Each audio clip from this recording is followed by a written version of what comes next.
The Boscombe Valley Mystery.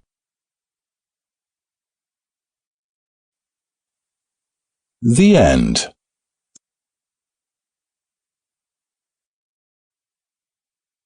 We were seated at breakfast one morning, my wife and I, when the maid brought in a telegram. It was from Sherlock Holmes, and it ran in this way. "Have you a couple of days to spare? Have just been wired from the west of England in connection with Boscombe Valley tragedy. Shall be glad if you will come with me. Air and scenery perfect. Leave Paddington by the 11:15. "What do you say, dear?" said my wife, looking across at me. "Will you go?" "I really don't know what to say. I have a fairly long list at present." "Oh, and Struther would do your work for you? You have been looking a little pale lately. I think that the change would do you good. And you're always so interested in Mr. Sherlock Holmes's cases." "I should be ungrateful if I were not, seeing what I gained through one of them," I answered. "But if I am to go, I must pack at once, for I have only half an hour." My experience of camp life in Afghanistan had at least had the effect of making me a prompt and ready traveller. My wants were few and simple, so that in less than the time stated I was in a cab with my valise, rattling away to Paddington Station.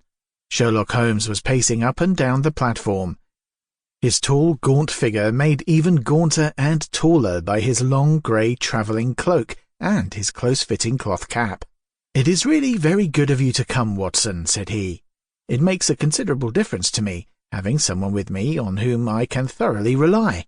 Local aid is always either worthless or else biased. If you will keep the two corner seats, I shall get the tickets." We had the carriage to ourselves, save for an immense litter of papers which Holmes had brought with him. Among these he rummaged and read, with intervals of note-taking and of meditation, until we were past Reading. Then he suddenly rolled them all into a gigantic ball and tossed them up onto the rack. "Have you heard anything of the case?" he asked. "Not a word. I have not seen a paper for some days. The London press has not had very full accounts. I have just been looking through all the recent papers in order to master the particulars. It seems, from what I gather, to be one of those simple cases which are so extremely difficult." That sounds a little paradoxical, but it is profoundly true. Singularity is almost invariably a clue. The more featureless and commonplace a crime is, the more difficult it is to bring it home.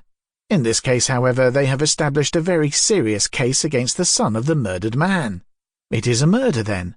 "Well, it is conjectured to be so. I shall take nothing for granted until I have the opportunity of looking personally into it.